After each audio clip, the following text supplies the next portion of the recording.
সবাইকে বাংলা ক্লাসে স্বাগত জানাচ্ছি। আমি রামপদ হালদার, প্রভাষক বাংলা, সরকারি বঙ্গবন্ধু কলেজ, গোপালগঞ্জ। আমি আজ আলোচনা করব 2025 সালে বিভিন্ন কলেজে, সরকারি কলেজগুলোতে যে নির্বাচনী পরীক্ষা হয়েছিল, সেই পরীক্ষায় বাংলা দ্বিতীয় পত্রে যে উচ্চারণ যে টপিকসটি বা অধ্যায়টি রয়েছে, সেখান থেকে যে প্রশ্নগুলো এসেছিল, অর্থাৎ বিভিন্ন কয়েকটি শব্দ দেওয়া থাকে, যেমন 8টি শব্দের মধ্যে 5টি শব্দের উচ্চারণ লিখতে হবে, সেই উচ্চারণ সম্পর্কে আলোচনা করব।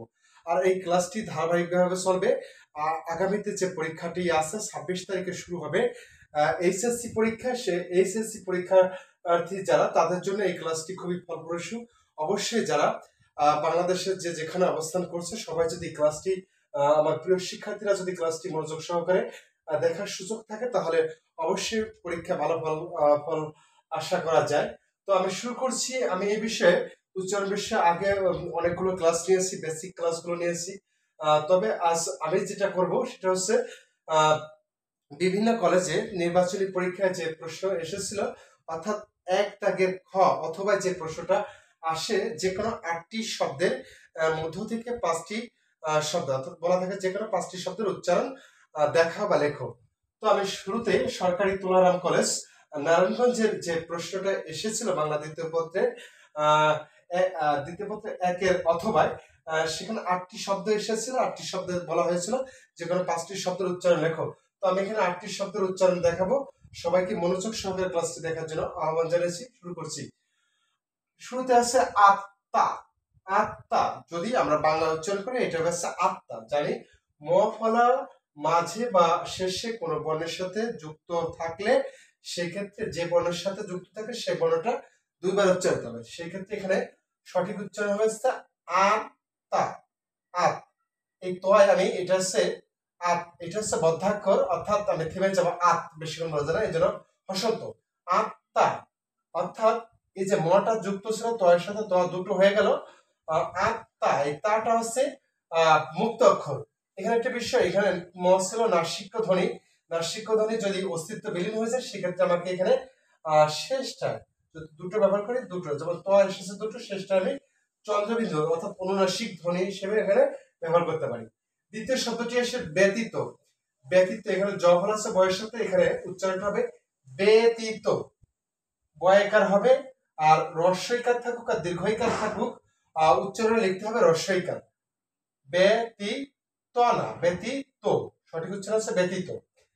তৃতীয় শব্দটি আছে নক্ষত্র। এখন উচ্চারণ হবে, সঠিক উচ্চারণ প্রথম আছে নয়ের সাথে অ, দ্বিতীয় যে বর্ণটি আছে তার সাথে সেখানে আছে হিয় খ, আমরা বলে থাকি খ। অর্থাৎ যদি প্রথম অ থাকে প্রথম বর্ণের সাথে, তারপরে বর্ণে যদি হিয় খ থাকে, তাহলে অটা ও হয়ে যাবে। অর্থাৎ অ ছিল বিবৃত হয়ে যাবে সংবৃত। সংবৃত মানে সংক্ষেপ উচ্চারণ। তাহলে এই নটা অ আছে, অটা যাবে ও হয়ে নো। আর এই ক্ষীয় খটা ক যোগ খ হবে, ক এর সাথে খ, নখ। এটা হচ্ছে বদ্ধাক্ষর, এজন্য এখানে একটা হসন্ত। নক্ষত্র যুক্ত, যেহেতু এটা যুক্ত বর্ণ, ক যোগ মূর্ধন্য, কিন্তু এখানে হচ্ছে ক আর খ নিয়ে আলোচনা হবে, ক আর খ। এখন এই যুক্ত বর্ণ ভাঙলে শেষেরটার সাথে ওকার হয়, নক্ষত। নক্ষত, এই যে তয়রা ফলা যদি, মানে র ফলা যদি শব্দের মাঝে বা শেষে থাকে, সেক্ষেত্রে যেটার সাথে র ফলাটা থাকে সেই বর্ণটা আগে বের করে আসতে হয়। দুইটা নক্ষত, অর্থাৎ তয়ের সাথে তটা বের করে নক্ষত। এটা হচ্ছে বদ্ধাক্ষর, হসন্ত ব্যবহার করছি ত্র। তারপরে আবার যেটার সাথে র ফলা আছে সেটা ওকার হবে। সঠিক উচ্চারণ নক্ষত্র। এবার আসি বৈশাখ। বৈশাখ, ঐকার যদি থাকে তাহলে আমাকে, যেহেতু কার চিহ্ন আছে, তাহলে ও আর রস্যই হবে বই শাক। বৈশাখ, এটা বদ্ধাক্ষর, বই আর শাক, ঠিক আছে। এবার অধ্যাপক। অধ্যাপক শব্দটায় শুরুতে হচ্ছে অ, দ্বিতীয় বর্ণটার সাথে জ ফলা আছে, অর্থাৎ শুরুতে যদি অ থাকে, দ্বিতীয় বর্ণের সাথে যদি জ ফলা থাকে, তাহলে অটা ও হয়ে যায়। আর দয়ে ঝ ফলা, ধয় জ ফলা আছে, দ ধ হবে ওধ, এটা বদ্ধাক্ষর, ওধ ধা, অধ্যাপক। অধ্যাপক, দেখে হবে অধ্যাপক। অধ্যাপক। দ্বিতীয় এখানে আছে, অর্থাৎ 6 নম্বর যে শব্দটি আছে, এটা হচ্ছে অভিজ্ঞ।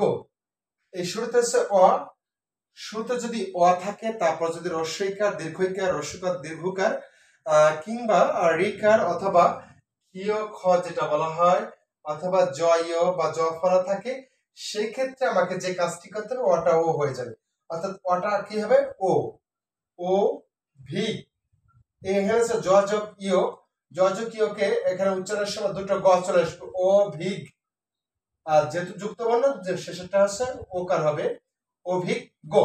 এখানে একটা বিষয় লক্ষ্য নেই, এখানে ছিল ইও, ইওটা এখানে অনুপস্থিত, এর জন্য আমরা শেষটায় আমরা চন্দ্রবিন্দু অর্থাৎ নাসিক্য ধ্বনি ব্যবহার করে এটার অসম্পূর্ণতা সম্পূর্ণ করে দেবো এখানে। এবার আসছি আবৃত্তি। এই শব্দটা একটু জটিল, অনেকে আবৃত্তি বলে। তা হবে এটা হচ্ছে আটা আলাদা করতে উচ্চারণ, আটা আলাদা উচ্চারণ করে দিলে পরে হচ্ছে বৃত্তি, বৃত্তি, তাহলে আর ভুল হবে না। আটা উপসর্গটা আলাদা উচ্চারণ করে দেবো। ভবিষ্যৎ, শুরুতে ভবিষ্যৎ আছে, পরে বর্ণের সাথে বয়ের সাথে রস্বইকার আছে, অর্থাৎ ওয়াই এর পরে যদি রস্বইকার, দীর্ঘিকার, রস্বইকার, দীর্ঘকার, রিকার, জ ইয়, জ ফলা, ক্ষিয় খ এগুলো থাকে, তাহলে প্রথম ওটা ও হয়ে যায়। তাহলে কি হবে ভো বিশ, ভো বিশ। এখানে ছয়ের সাথে জ ফলা আছে, ছটা দুইবার উচ্চারিত হবে। আর সকল স আছে, কোন স? সকল স আছে তালবস্য হয় যদি ছয়ের মতো উচ্চারিত হয়, আর ছয়ের মতো উচ্চারিত হলে দন্ত স হয়। ভবিষ্যৎ, ভবিষ্যৎ। এখানে আমি খণ্ডত ব্যবহার করলাম না, ব্যবহার করতে হবে পূর্ণত তবে হ্রাসত। ভবিষ্যৎ, অনেক জায়গায় আছে ভবিষ্যৎ এভাবে আছে, বা ভবিষ্যৎ, দুটোই কারেকশন নিবে। ভবিষ্য যেহেতু যুক্ত বর্ণ, জ ফলা আছে, মানে জ ফলা থাকার কারণে শেষটা ওকার হয়। ভবিষ্যৎ আমরা উচ্চারণ করে থাকি ভবিষ্যৎ, অর্থাৎ যেভাবে নিই সৎ বা সৎ, যেটা নিই সমস্যা নেই। এবার আসি, আশা করি সরকারি তুলারাম কলেজ নারায়ণগঞ্জ যে প্রশ্নটি এসেছিল, 8টি শব্দ আমি এখানে দেখানোর চেষ্টা করেছি। প্রিয় শিক্ষার্থীগণ, এই ক্লাসটি মনোযোগ সহকারে দেখলে অবশ্যই এই আমি যে কথাগুলো বলবো প্রত্যেকটা শব্দে অবশ্যই কাজে লাগবে, ধরে রাখতে হবে। এবার আসি রাজবাড়ী সরকারি কলেজ রাজবাড়ী।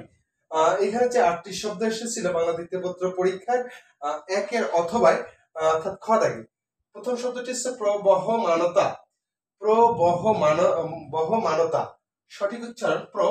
এখানে র ফলা আছে, কোন শব্দের আদিতে যদি র ফলা থাকে বর্ণের সাথে, আর যদি কোনো কার চিহ্ন না থাকে তাহলে ও হয়ে যাবে, প্র, ওকার হয়ে যাবে প্র। ব, প্রব হ নাকি হো, প্রব হো, প্র বহ। মা, মানতা নাকি মা নো তা হবে, মা নো তা। প্রবাহ, প্রবাহ বললে ভুল, প্রবহ মানতা, প্রবহমানতা। ঐশ্বরিক, আমরা জানি ওই কারকে পরিবর্তন করার জন্য আমাকে এই দুটো আনতে হবে, ও আর রস্বই। ঐশ, এই শয়ের সাথে বফলা আছে, যদি মাঝে বা শেষে যদি বফলা যুক্ত থাকে, অধিকাংশের ক্ষেত্রে যে বর্ণটার সাথে বফলা যুক্ত থাকে সেই বর্ণটা দ্বৈত দ্বিত্ব হয়, অর্থাৎ দুইবার। ঐশ, এখানে থেমে গেলাম, ঐশ যুক্ত, তার শেষেরটা কেবে ওকার হবে, ঐশ্বরিক, ঐশ্বরিক। এবার আছে বিউভল, হয়ের সাথে যদি ব থাকে সেই ক্ষেত্রে আমাকে যে কাজটি করতে হবে তার আগের বর্ণটা দেখতে হবে। এখানে বিউভল, অর্থাৎ বয়ের সাথে রস্বইকার আছে, এখানে রস্বইকার থাকার বা হর্ষইকার থাকার কারণে এটা আমাকে কি হবে, এখানে একটু দেখা বিউ, এখানে রস্যুকার হবে, বিউ ভোল, বিউ কি হবে ভোল, বিউ ভোল। আহ্বান যদি থাকতো তাহলে আকার থাকার কারণে ও হবে, আর যদি রস্বইকারের কারণে হচ্ছে রস্যু হবে, রস্বইকারের কারণে পূর্ব বর্ণের সাথে রস্বইকারের কারণে ও হবে। এবার হচ্ছে শান হোক, শান, সব শাড়ি কি হবে দন্ত তালবস্য হবে, যদি শয়ের মতো সা সা, আর যদি সায়ান না বলতাম সায়ান না, তাহলে হচ্ছে দন্ত স, সায়ান, সায়ান, সায়ান হোক। এখানে হয় ন আছে, আগে নটা চলে আসবে, হটা বড় যুক্ত বর্ণ শেষে ওকার হবে। অধ্যাপনা, এটা এই যে অধ্যাপক শব্দটার সাথে মিলে যাবে, অধ্যাপনা। তাহলে আমি এখানে লিখলাম অধ্যাপনা, অধ্যাপনা, অধ্যাপনা, অধ্যাপনা। বিজ্ঞান, জয় এটা দুই ভাগ, বিগ গান, বিগ গান, আমি এটা দিয়ে দিলাম। ব্যাকরণ শব্দ ঠিক আছে, ব্যা ঠিক আছে যা আছে, ব্যা ক রো আর ন, মূর্ধন্য আছে দন্ত ন হয়ে যাবে। বেকারণ বলি না, বেকারণ বলা হয় না, ব্যাক ক রন, অর্থাৎ ক র ন, এখানে তিনটে ও আছে, মাঝখানের ওয়াটা ও হয়ে গেছে, ব্যাকরণ। এবার সর্বশেষ আছি, এখানে মূর্ধন্য আসি আর দন্ত ন থাকুক বাম পাশে বা ডান পাশে, সবসময় দন্ত ন লাগবে। বাহ্য, বাজ, বাজ ঝো, বাজ ঝো, এর সাথে জ ফলা থাকলে আছে বা শেষে থাকুক যেখানে, সেক্ষেত্রে হচ্ছে জয়ের সাথে ঝ আসে। আর যেহেতু জ ফলা আছে এই জন্য শেষের যেটা আসবে, এটা কিন্তু দুটো পরিবর্তন আসলো, জ আর ঝ আসলো, এই জন্য শেষটার সাথে ও কালছে। বাহ্য, আরেকবার রিভিউ করি। প্রথমে আছে সরকার তুলনা কলেজ, সুনারায়ণগঞ্জে যে 8টি শব্দ আত্মা, মানে আত্মা, ব্যতীত, নক্ষত্র, বৈশাখ, অধ্যাপক, অধ্যাপক, তারপরে হচ্ছে অভিজ্ঞ, আবৃত্তি, ভবিষ্যৎ বা ভবিষ্যৎ যেটা লিখছি, প্রবহমানতা, ঐশ্বরিক, বিহ্বল, সান্ধ্য, অধ্যাপনা, বিজ্ঞান, বিজ্ঞান, অথবা এখানে দুটো ভাবে লেখা যায়, বিজ্ঞানও লেখা যায়, বিজ্ঞান, এভাবে এভাবে লিখলে ভুল হবে না, দুটো যেটা আমরা লিখে বজ্রফলা আকার যেটা আছে এটা ঠিক থাকবে, ক রন, ঠিক আছে। আর বাজ ঝো, বাজ ঝো, জয়ের সাথে ঝ, দুটো জ না, একটা জ একটা ঝ। তো সবাইকে ধন্যবাদ জানাচ্ছি এবং আশা করি যে আগামী 26 তারিখে পরীক্ষাটা শুরু হবে এসএসসি 2025, এর আগে প্রতিদিন এই ক্লাসগুলো আমি অবশ্যই আপলোড করবো, ভিডিওগুলো সবাই দেখবে, ক্লাসগুলো দেখবে, সেই শুভকামনা রেখে এখানে বিদায় নিচ্ছি। সবার সুস্বাস্থ্য কামনা করছি এবং আশা করি সবার পরীক্ষা ভালো হবে এবং জ্ঞান পরিমায় সবাই সমৃদ্ধ হবে। ধন্যবাদ সকলকে, শুভরাত্রি।